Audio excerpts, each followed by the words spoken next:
Welcome to the Biblically Discerning Podcast, where we seek to have intentional and thoughtful conversations about theology and life. We want to walk in truth and grace the way that God designed us to live. So with that said, let's get into this week's podcast.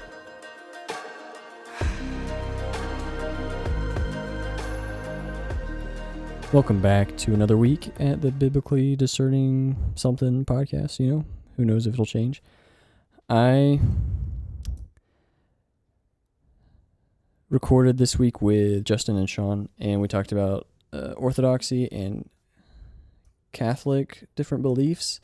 But what is awesome, not so awesome, is we talked for almost 2 hours, but it only got a snippet of 30 minutes, so hopefully you get something good out of it. But talked about many different things: baptism, communion,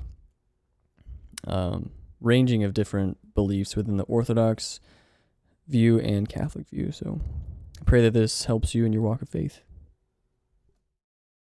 The more I realized, it was like, as I looked into history, I'm like, oh, this was something that was done not just something that was done 60 AD, by the early apostles, or something that was carried on to early 300 AD and all this stuff. And, as that sort of progressed, and the more I looked into it, I'm like, oh, okay. So these traditions, and I looked into some more of these traditions, why are these done, right? What is the signing of the cross? What does that even mean? What is that done for? And it's done in respect. And when I looked at the Orthodox perspective, and it was nothing that they do should be a means to an end. You aren't just signing yourself just to sign yourself. You're doing it out of a show of respect. And if somebody doesn't do it, it's well, they don't do it. It's not all of a sudden they're a sinner, or they're a heretic, or anything like that. And I think that was probably falls along. I was gonna say it was creating that difference between the Pharisaical tradition and then current tradition. It's kind of one of the things that I'm always wary of is it becomes Pharisaical when it becomes a means to an end, and it's sort of you have to do this type thing, and it becomes a series of set in rules. Yeah, I wonder if it also fall along the lines. I think it's in Romans with the stumbling block. You do things because of conscience, and you're being obedient to God, and so you do or do not do them.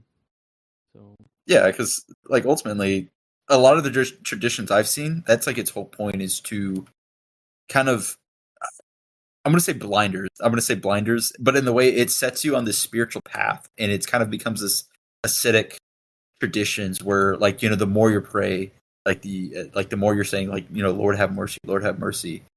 And then that starts to culminate in your thoughts. Throughout the day, I'll catch myself, just something happens in my mind. I'm Lord have mercy. Just, not because somebody did anything bad, but I'm just asking for mercy.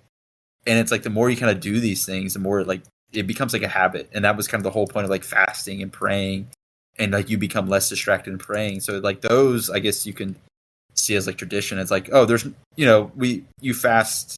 Why do we fast on Wednesday and Friday? We just kind of dictated those days, but one's for the betrayal of Jesus, the other one's for his death on the cross. And it's we weren't told to fast on those days, but we do fast on those days because it's respectful of the life of Christ.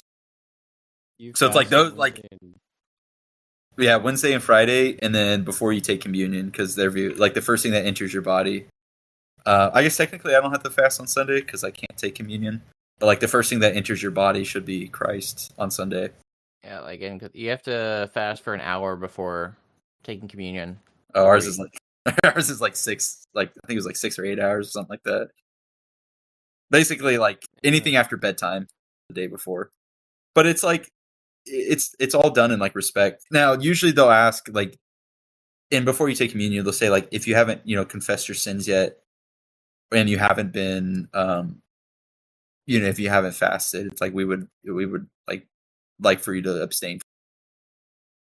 Yeah, probably. I don't know how this is applicable. It probably isn't, but I think it's the same thought train of if you have something against a brother, or they have something against you, leave your gift at the altar. Yes. Reconcile. Yes. And then come back. Zach, you might have to turn your mic a little up. I can do that right now. Give me a second. I have both y'all at the same volume, and his way louder. So just. How is it now? Oh wow, Not too loud. that's better. All right, hold on. How about now? This is half of what it was. Yeah, that's good.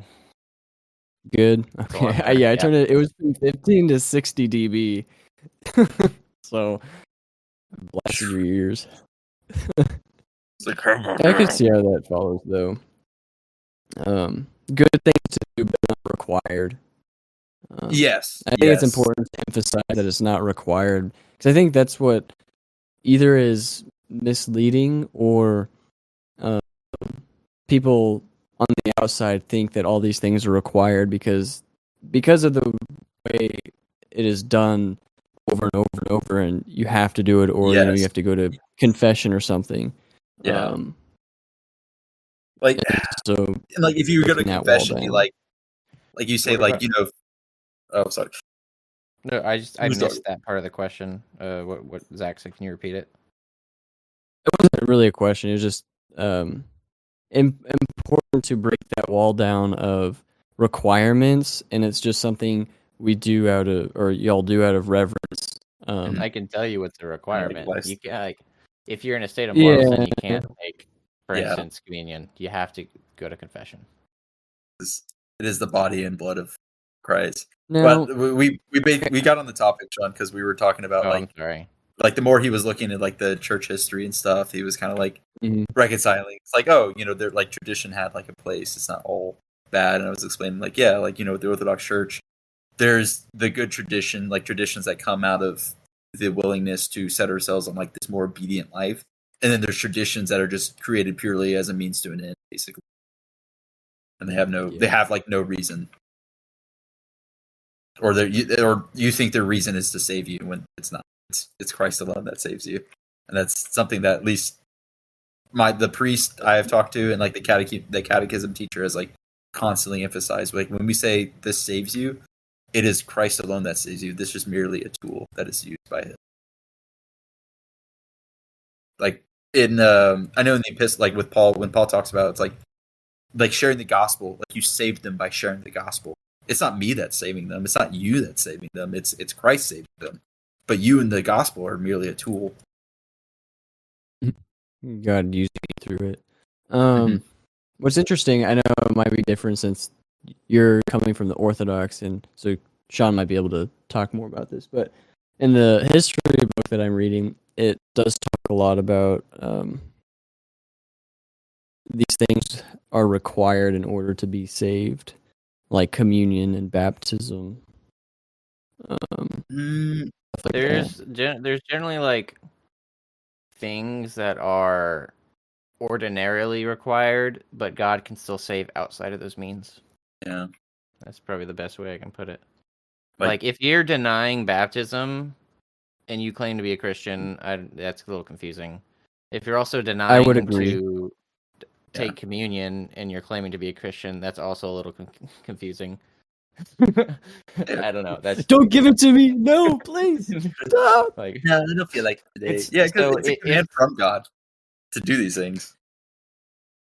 and Like, well, Wait, you say if Or like baptism, like taking baptism, eating the blood, like my body and blood. Those are like things that we are commanded to do. And it's like, if we're saying, "Oh, I love God," I'm gonna like, I love you, like I'm saved by Him. But then God tells you to do something, you're like, "No, I'm good." It's like, I what's- don't have like, to what do faith that. is that? I Like, can do yeah. what I want to do.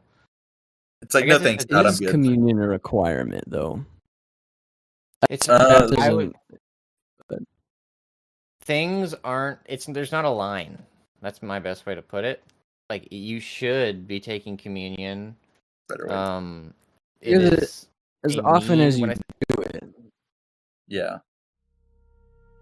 It's not You're necessarily quoting needed, scripture when you but- say as often as you meet. Is that what you're saying? Oh, like as often as you do it, do this in In remembrance yeah. of me. It's not saying you need to do this, but when you do it, Do this and remember. Well, I mean, yeah, it's- I it's also tradition find that it- we. It's tradition that we've decided to take it every Sunday. yeah, no, it's not